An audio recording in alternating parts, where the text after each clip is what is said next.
여러분 그 의사 선생님들 성함 중에 이국종이라는 분의 성함을 꽤 많이 들어보셨을 겁니다.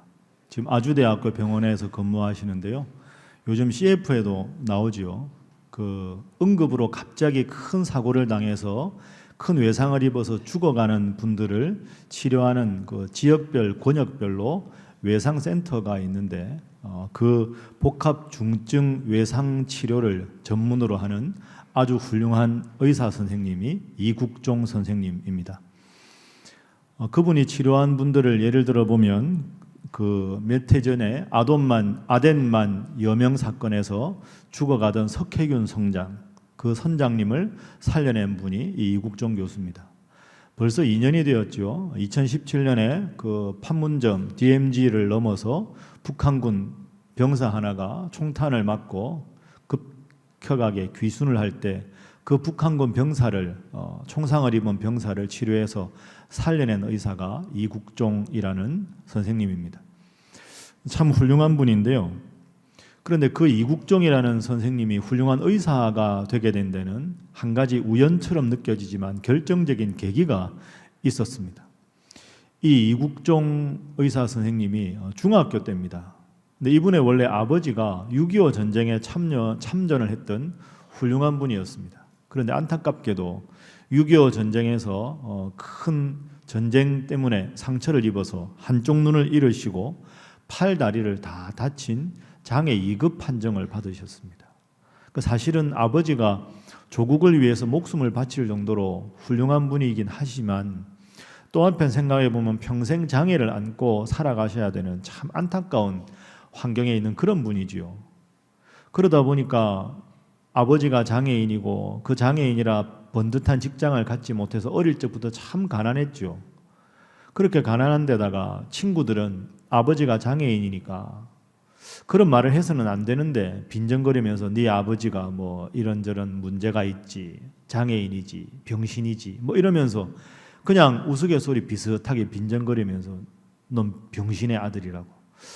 참 그런 말을 해서는 안 되는 그런 말을 들을 때마다 이 청소년기에 얼마나 큰 상처가 있었겠습니까? 그래서 중학교 때 이 이국종 의사가 중학교 때 너무 축농증이 심해서 이제 병원에 가서 치료를 받아야 될 지경에 이르렀습니다.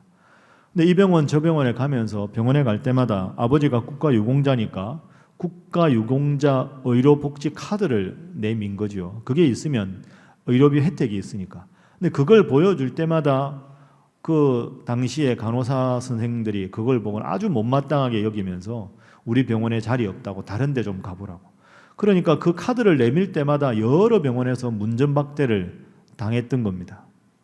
얼마나 그 중학생 이국종에게는 큰 상처였겠습니까? 그리고 아버지도 가끔 술을 드실 때마다 아들아 미안하다, 술 기운을 빌려서 그렇게 말씀을 하셨다는 거죠.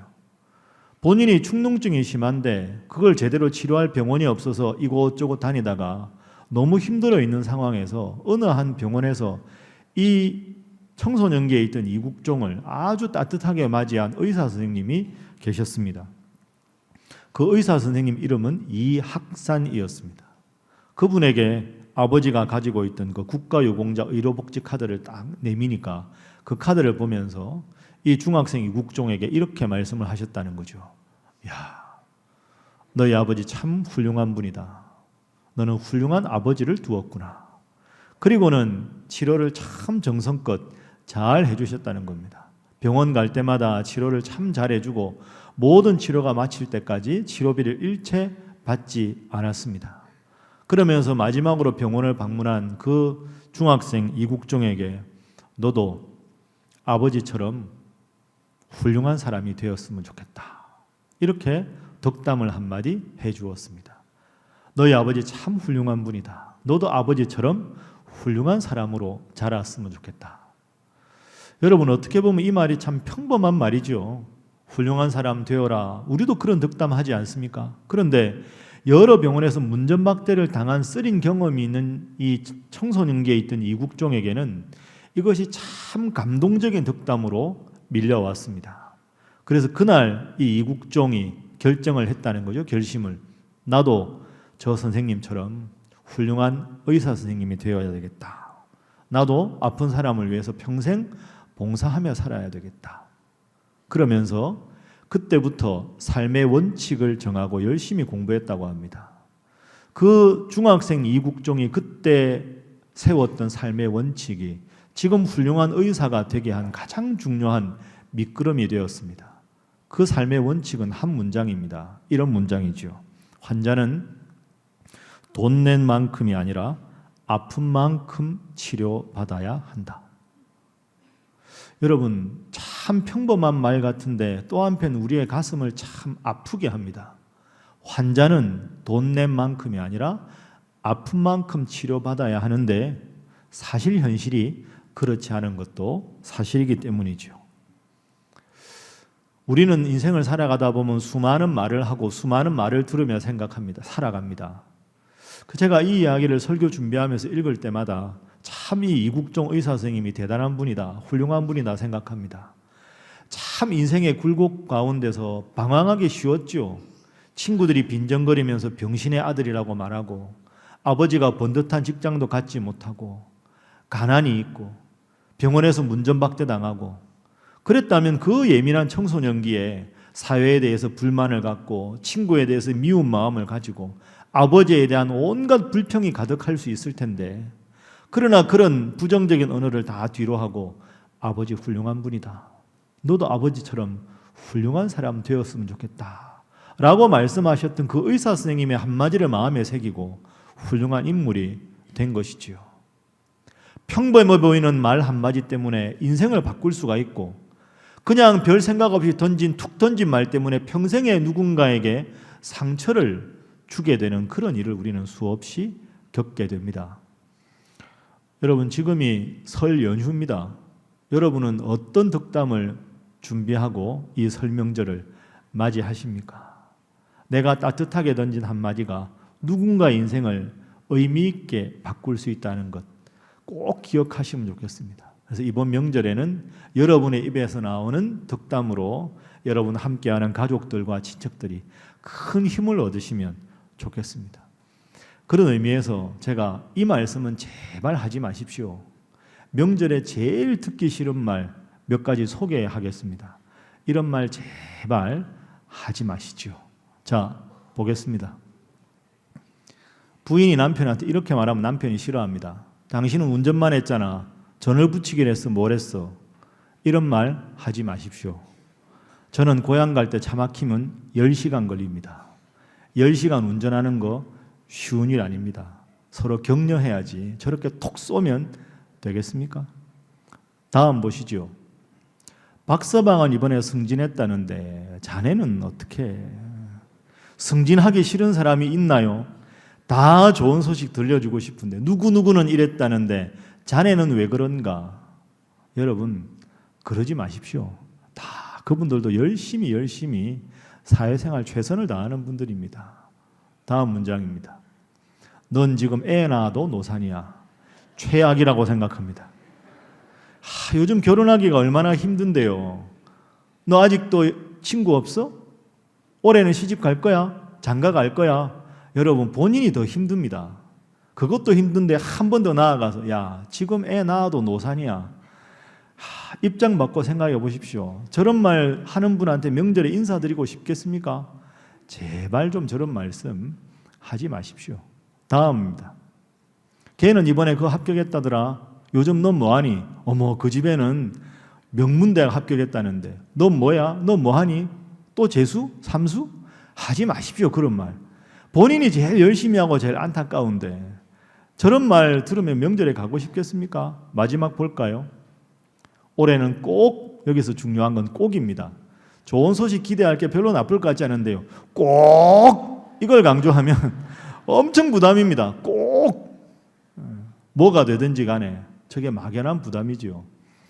저게 다 순위권에 있는 거고요. 최고의 1순위는 이겁니다. 며느리들한테. 뭘 그렇게 빨리 갈라 그래, 친정에. 이 말 제일 싫어한다는 거죠. 양가가 다 부모님인데 누구를 온다는데 얼굴 보고 가지, 더 있다 가지. 그게 제일 힘들다는 거죠. 여러분, 잘 새기시고 다 아는 거지만 한마디를 해도 격려하고 따뜻하게 한마디를 해도 마음 아프게 힘들게 그렇게 하지 마시고 올 설에는 여러분의 입술에서 나오는 덕담 때문에 여러분의 사랑하는 가족들과 친척들이 더 마음이 따뜻해지고 더 큰 격려를 주실 수 있는 여러분 모두가 되시기를 주님 이름으로 축복합니다. 아멘 소리가 적지요. 주님 이름으로 축복합니다. 옆에 분들과 인사 한번 하겠습니다. 따뜻하게 격려하시기 바랍니다. 한 번 더 하겠습니다. 잘하실 줄 믿습니다. 하겠습니다. 자, 그럼 다시 이국종 의사 선생님 이야기로 돌아가겠습니다. 여러분 아까 말씀드렸지만 참 비뚤어지기 쉬운 환경입니다. 그죠? 가난하고 힘들고 문전박대 당하고 그런데 그런 수많은 말들과 좌절할 수 있는 환경을 딛고 참 그 이학산 선생님의 말씀을 마음에 새기고 훌륭한 의사가 됐다. 이런 거 보면요. 환경이 그 사람에게 영향을 주기는 하지만 환경이 결정적인 건 아닙니다. 환경이 나쁘다고 나쁜 사람이 되는 게 아니고요. 환경이 어렵고 힘들어도 그 환경을 딛고 서서 더 아름답게 성화시키는 수많은 예들을 우리는 볼 수 있기 때문이죠. 이 이국종 선생의 예가 좋은 예가 아닙니까? 이와 더불어 아주 훌륭한 예가 나옵니다. 힘들고 어렵고 좌절하고 마음이 불편할 수 있는 상황이었지만 그 상황을 반면교사로 삼아서 새로운 이 실수를 경험으로 삼아서 성공의 터전으로 삼아 더 잘된 인생, 그 잘된 인생을 제가 오늘 여러분들과 함께 나누어 보려고 합니다. 실수를 딛고 더 훌륭한 인생, 복받은 인생으로 거듭난 인물은 바로 다윗 왕입니다. 자, 오늘 본문에 하나님의 법궤를 옮기는 이 사건과 연관해서 다윗 왕이 어떠한 처신을 했는지, 얼마나 지혜롭게 했는지 한번 살펴보도록 하겠습니다. 우리가 아는 대로 다윗은 이스라엘의 2대 왕입니다. 초대 왕이 누굽니까? 사울 왕이지요. 근데 여러분 지난주에 말씀 기억하십니까? 다윗이 처음으로 왕이 돼서 헤브론에서 7년 6개월을 다스리고 예루살렘에서 33년을 다스립니다. 처음에 7년 6개월을 헤브론에서 다스릴 때는 사울이 왕으로 있는 상태에서 유다 지파들만의 왕이었습니다. 그러니까 헤브론의 7년 6개월은 제대로 왕 노릇을 못했을 때지요. 그리고 좀 더 과거로 돌아가 보면 헤브론에서 7년 6개월 다스리기 전에 사울 왕이 다윗을 죽이려고 너무너무 집요하게 추격을 했기 때문에 너무너무 처절한 고통을 겪었습니다. 그 모든 고통을 겪고 헤브론에서 7년 6개월간 왕이지만 왕 노릇을 제대로 못하던 과정을 겪어서 오늘 본문 13장이 전개가 됩니다. 오늘 본문 13장은 다윗이 자신이 다스리는 다윗 왕궁으로, 다윗성으로 하나님의 임재를 상징하는 법궤를 옮기는 사건이 소개가 되고 있습니다. 하나님의 법궤를 옮기는 게 왜 대단한가? 이게 다윗에게는 너무너무 소중한 일입니다. 이제 모든 이스라엘 12지파의 왕이 되었습니다. 모두가 자신을 왕이라고 부릅니다. 그러나 다윗에게는 마지막 한 가지 확증을 받아야 할 일이 있습니다.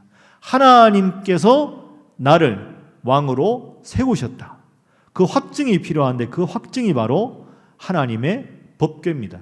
하나님의 법궤가 다윗이 다스리는 다윗성에 딱 들어온다 하는 것은 내가 이 다윗을 이 나라의 왕으로 공식적으로 인정하노라 하는 하나님의 확증이죠.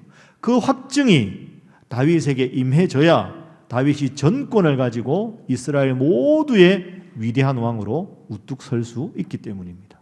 그래서 사실은 하나님의 법궤라는 게 그냥 조그마한 궤에다가 이 자루를 넣어서 앞에 뒤에 2명씩 장정이 메고 오면, 궤를 메고 오면 그냥 4사람이 걸어서 왕궁으로 옮기면 될 일입니다. 그런데 다윗은 그러고 싶지 않았습니다. 하나님께서 나를 왕으로 인정하신다. 이걸 온 백성들 앞에서 보여주고 싶어서 하나님의 법궤를 다윗성으로 옮기는 행사를 크고 성대하게 합니다. 다윗은 설레는 마음이 있었으니까요. 흥분했습니다. 자, 한번 그 확인을 해볼까요? 13장 1절 말씀 화면으로 한번 보십시오. 다윗이 천부장과 백부장 곧 모든 지휘관과 더불어 의논했다. 법궤 옮기는 거 장정 4사람이 옮기면 되는데 천부장과 백부장은 모든 군대 지휘관들을 불러서 하나님의 법궤를 잘 옮기자 의논합니다. 2절 보십시오. 다윗이 이스라엘 온 회중들에게 말합니다. 하나님의 법궤를 옮길 때 여러분들 다 함께 양쪽 길에 도열해서 법궤가 다윗 성으로 들어오는 것을 보았으면 좋겠다. 자, 실제로 그 모습이 어떻게 되는가 한번 봅니다. 5절과 6절 한번 보시죠. 자, 5절 6절 보면 이에 다윗이 애굽의 시월 시내에서부터 하맛 어귀까지 온 이스라엘을 불러 모았습니다. 자, 여러분 한번 상상을 해보십시오. 조그마한 법궤를 장정 4명이서 앞에 2명, 뒤에 2명 딱 그냥 자루를 걸고 그냥 가지고 오면 되는데 다윗은 이게 너무 소중한 거죠. 하나님이 나를 왕으로 인정하신다는 정통성에 대한 확인이니까. 그래서 온 이스라엘의 뛰어난 군대 장관들, 지휘관들을 다 부르고 이스라엘 온 백성들을 양쪽 길에 다 도열시키고 마치 우리가 크게 위대한 일이 있을 때 카퍼레이드 하듯이 법궤가 쫙 들어오고 법궤 앞에서 음악이 울리고 온 백성들이 춤을 추고 노래하고 법궤 제일 가까운 곳에는 다윗 왕이 막 춤을 추면서 하나님이 나와 함께 하신다. 하나님의 법궤가 내가 다스리는 다윗성으로 들어온다.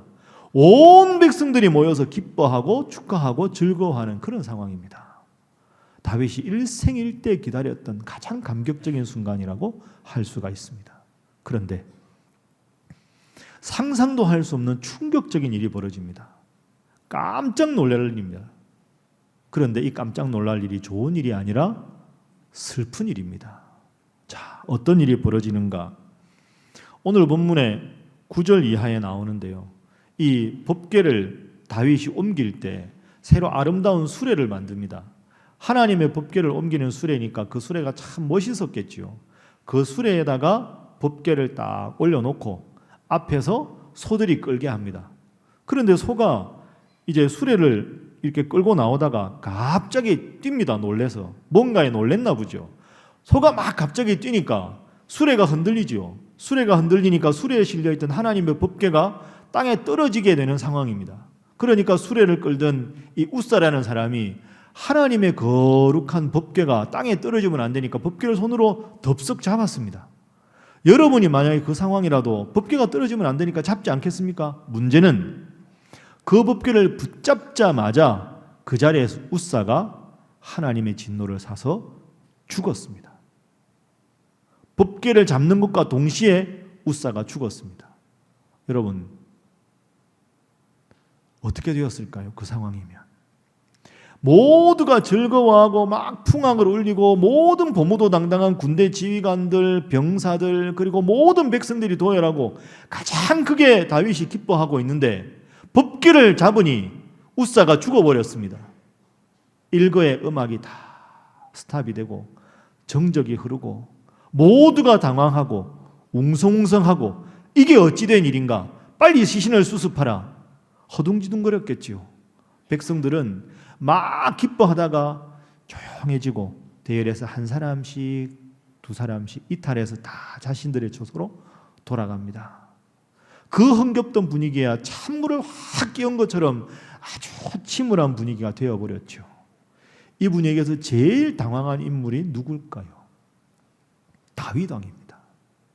속으로 이런 생각 안 했을까요? 하나님, 이러실 수가 있습니까? 제가 하나님의 법궤를 더 잘 옮기기 위해서 이렇게까지 무던하게 노력하고 정성을 다했는데 이 많은 백성들 앞에서 이 무슨 수치입니까? 어떻게 이러실 수가 있습니까? 그런 마음이 안 들었을까요? 얼마나 지휘관들 앞에서 굴령이 안 섰을까요? 백성들 앞에 얼마나 창피했을까요?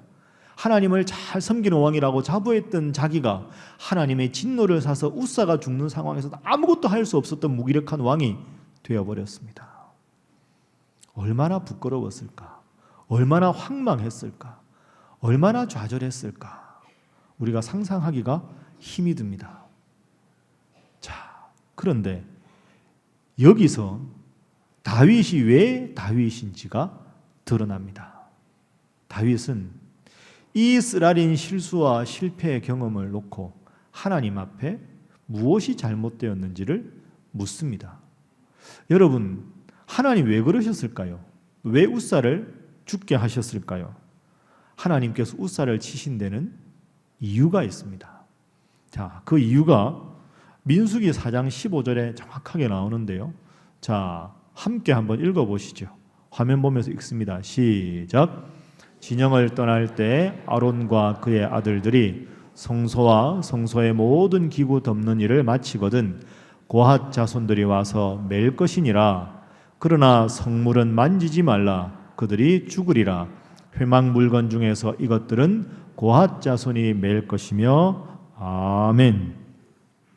자, 이게 이유입니다. 하나님께서 어떻게 명령을 하셨느냐 하면 하나님의 법궤는 거룩한 물건 성물이니 이것을 손에 대서도 안 되고 술에 실어서도 안 되고 이게 궤에다가 자루를 넣어서 반드시 레위 자손의 후예된 고핫 자손이 메고 가게 해야 한다.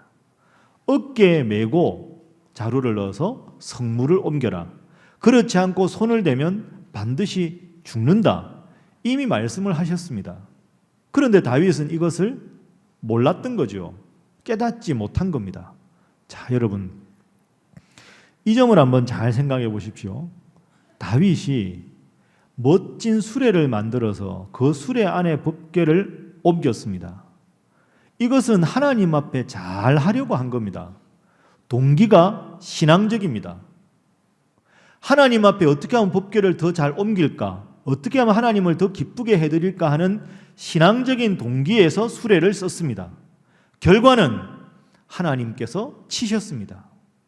동기가 아무리 좋아도 하나님 원하시는 방법이 아니면 동기가 신앙적이라 할지라도 그 동기가 하나님께서 명령한 것이 아니면 결과적으로 잘못될 수 있다는 거죠. 그래서 다윗이 이 쓰라린 실수를 어떻게 극복할까? 그래서 이제 방금 민수기 말씀 읽은 대로 이게 내가 잘못된 거구나 하고는 그 다음에 옮길 때는 자루를 넣어서 어깨에 메고 법궤를 옮겨옵니다. 다윗이 그 백성들 앞에서 어떻게 보면 참 모욕과 창피를 당했지만 이 쓰라린 경험을 하나님 앞에 더 바로 서는 계기로 삼습니다. 그게 오늘 본문 이후에 보면 15장에 나옵니다. 15장 말씀 이후에 보면 다윗이 이 법궤를 하나님께서 시키시는 방법대로 다윗성에 옮기지요. 그 옮긴 다음에는 모든 전쟁에서 다 승리합니다. 연전연승입니다. 단 한 번도 지지 않습니다. 모든 일이 만사형통입니다. 여러분, 이 점을 잘 기억해 보십시오. 하나님을 사랑하는 마음으로 한 일인데 하나님 앞에 바로 서지 못했습니다. 쓰린 경험이었죠. 실수의 경험이었습니다. 실수의 경험 때문에 하나님을 원망하고 하나님께 등을 돌렸다면 실패한 인생이 될 수 있었지만 다윗은 자신의 실수를 쓰린 경험이지만 무엇이 잘못되었는지 묻고 그 실수를 거울 삼아 하나님 앞에 바로 섰습니다. 그래서 다시 그 자루를 넣어서 제대로 법궤를 옮겼을 때 그때부터는 형통한 인생이 되었습니다. 연전연승의 인생이 되었습니다. 우리 인생도 똑같지 않겠습니까? 아까 말씀드린 이국종 교수나 다윗 왕이 훌륭한 이유는 환경이 어렵고 쓰린 경험이 있었지만 그것 때문에 원망하는 부정적인 인생이 아니라 그 실수와 실패를 딛고 하나님 앞에 더 바로 서려고 한 계기로 삼았습니다. 그래서 하나님께서 이 교수님을 위대하게 쓰시고 또 다윗 왕을 위대한 왕으로 만들어 주신 거죠. 여러분, 우리 인생에 때로 하나님 앞에 바로 하겠다고 했는데 잘못될 경우도 있습니다. 큰 멋진 수레에 넣어서 법궤를 옮긴 것. 오늘 설교 제목으로 말하면 이렇게 말할 수 있습니다. 한번 따라해 보시죠. 비뚤어진 열심. 비뚤어진 열심. 하나님 앞에 열심은 있었지만 비뚤어진 열심이었습니다. 그런데 하나님께서 원하시는 것을 다시 확인하고 법궤를 제대로 하나님께서 명령하신 대로 옮긴 것은 따라하겠습니다. 지혜로운 열심. 지혜로운 열심. 그렇습니다. 여러분, 늘 인생 살아가실 때 하나님께서 원하시는 것이 무엇인지 분명히 깨달았고 그리고 지혜롭게 믿음 생활도 잘 하시고 일상생활도 잘 하시기를 주님 이름으로 축복합니다. 자, 옆에 분들과 인사하겠습니다. 지혜롭게 신앙생활 하시기 바랍니다.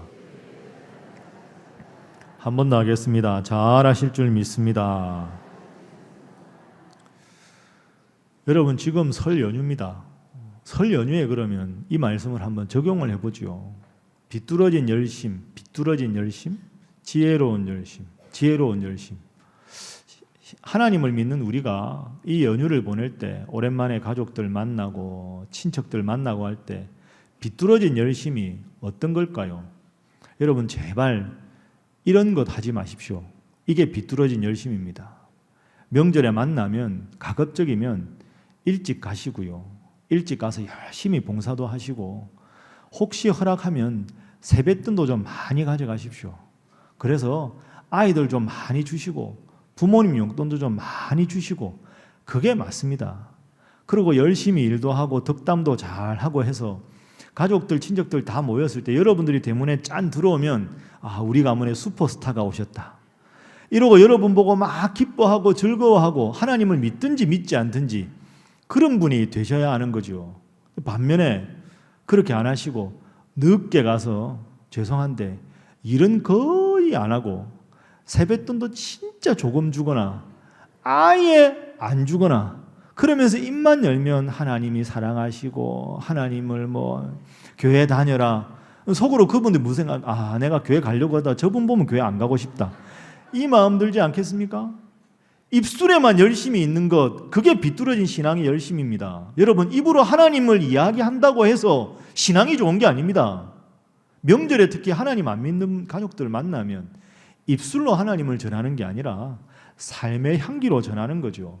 손 한 번 더 꼭 잡아주고 아이들 머리 쓰다듬어 주고 더 가족들 위해서 열심히 봉사하고, 참 예수 잘 믿는 사람이 우리 집안에 있으니까 참 분위기가 더 좋구나, 이게 지혜로운 열심이지, 입술로만 하는 게 그게 무슨 의미가 있겠습니까? 그리고 오랜만에 만나면 덕담도 많이 해주십시오. 아까 제가 예를 들었던 그런 거 절대 하지 마시고요, 좋은 덕담을 해주십시오. 어떤 덕담이 좋은 덕담이냐, 아주 평범한 것 같지만 들어서 참 좋은 덕담, 제가 3가지만 소개하겠습니다. 3등 화면 보시죠.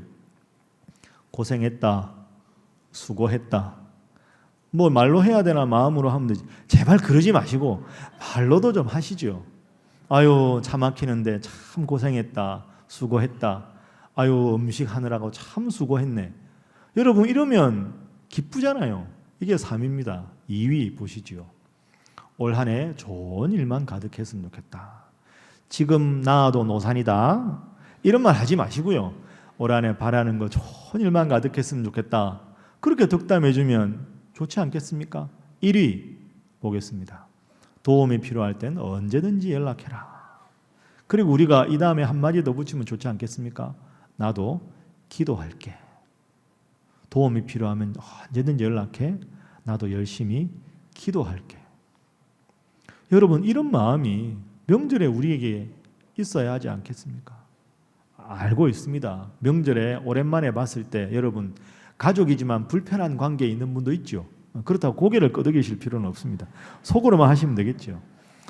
또 봐야 되나 이런 분도 있고 마음 불편한 분도 있고, 그럴 수 있습니다. 사람이 살다 보면 상처도 받기도 하고.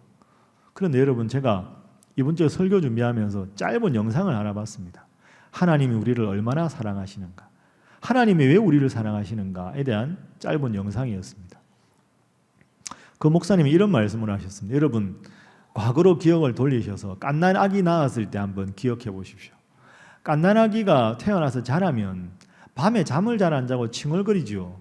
그러면 예를 들어 제가 남자 입장에서 아침에 일어나서 직장에 출근해야 되는데, 이게 아침에 일어나서 밤에 잠을 잔 건지 안 간 건지 구분이 안 됩니다. 하도 애가 막 보채고 막 칭얼거리니까 자고 일어났는데도 멍하고 피곤하죠. 하루 종일 일하고 집에 들어옵니다. 그러면 아빠 오셨어요 하고 인사라도 하면 좋은데, 애기가 무슨 인사입니까? 그냥 누워있죠. 답답한데 시원한 물이라도 한 잔 주면 좋겠는데 그것도 못합니다. 애기는 그냥 누워있습니다. 누워있든지 울든지 눈 뜯든지 눈 감았든지 아무런 반응이 없습니다. 그런데 오자마자 저고리 벗으면서 아기한테 갑니다. 아기가 자면 자서 이쁘고요, 눈 뜨고 눈 맞추면 그것 때문에 또 감동하고, 아기는 의사와 관계없이 옹알이로 그냥 이랬는데 아빠는 그걸 아빠라고 착각하고 들어가지고 아빠라고 나를 불렀다고, 엄마를 불러서 제가 아빠라 그랬다고. 그 아기도 당황하고 엄마도 당황하고 모두가 당황하는데 아빠만 기쁩니다. 여러분, 아기가 뭐 해준 게 없잖아요. 물 한 잔 떠온 것도 없고요. 잘 다녀오셨냐고 인사한 것도 없고 아무것도 한 게 없는데 내 아기라는 존재 자체 때문에 부모는 보기만 해도 감동하는 거죠. 이게 바로 하나님이 우리를 사랑하신다. 내가 예쁜 아름다운 모습을 하나님께 보여주어서가 아니라 그냥 갓난아기를 보고 부모가 기뻐하는 그 마음이 하나님 우리를 사랑하시는 그 사랑이라. 그런데 여러분, 이 사랑이 우리에게만 해당되는 게 아니지 않습니까? 하나님을 믿지 않는 여러분의 가족들, 그분들을 위해서도 그분들이 너무 소중해서 하나님은 하나밖에 없는 독생자 예수님을 십자가에 못 박기까지 그분들을 사랑하셨습니다. 그러니 하나님이 그렇게 사랑하셔서 이 세상에 보내주신 여러분의 사랑하는 가족들, 친척들을 향해서 불편하고 미워하고 정죄하고 그런 마음을 가진 걸 하나님께서 기뻐하시겠습니까? 결코 그렇지가 않습니다. 인생에서 한마디의 가벼운 말 때문에 큰 상처가 되기도 하지만 가벼운 한마디 말이 훌륭한 의사를 만들고 쓰라리고 부끄러웠던 그 모욕적인 법궤를 옮기다가 웃사가 죽는 그 경험을 했지만 그 경험에 실패를 딛고 서서 하나님 앞에 바른 모습으로 나아갔을 때 구하지 않은 위대한 형통의 삶을 살았던 이 다윗 왕의 훌륭한 교훈을 기억하셔서 이번 가족들과 친척들과 행복한 시간 보내실 때 신앙인답게 지혜롭게 말씀하시고 지혜롭게 처신하셔서 여러분을 통해서 그리스도의 향기가 드러나서 온 가족들이 이제 명절 아침이면 하나님 앞에 예배로 시작하는 그런 사랑하고 복된 축복의 가문, 여러분의 가문 대하 되시기를 주님 이름으로 축복합니다. 기도하겠습니다. 사랑의 하나님, 우리에게 귀한 명절 주시고 또 이렇게 하나님 앞에 예배할 마음도 주셔서 감사합니다. 반가운 가족들과 좋은 시간 가지게 하시되 안전과 행복을 주님께서 친히 지켜주옵소서. 명절을 보내되 신앙 안에서 행복한 연휴 보내게 하시고 우리의 잘못된 비뚤어진 신앙적 열심 때문에 다른 가족들에게 신앙에 대한 잘못된 편견이나 상처를 주는 일이 없게 하시고 오직 주님 주시는 지혜로 바른 신앙인의 태도, 격려와 위로를 주는 행복한 성도들 다 되게 하여 주옵소서. 특별히 하나님, 북에 있는 가족들을 그리워하는 실향민들의 마음도 헤아려 주시고 또 명절을 가족들과 함께 보내고 싶으나 사정이 여의치 않아 명절이면 더 큰 외로움을 느끼는 우리 성도들에게도 주님 함께 하여 주옵소서. 예수님의 이름으로 기도하옵나이다. 아멘.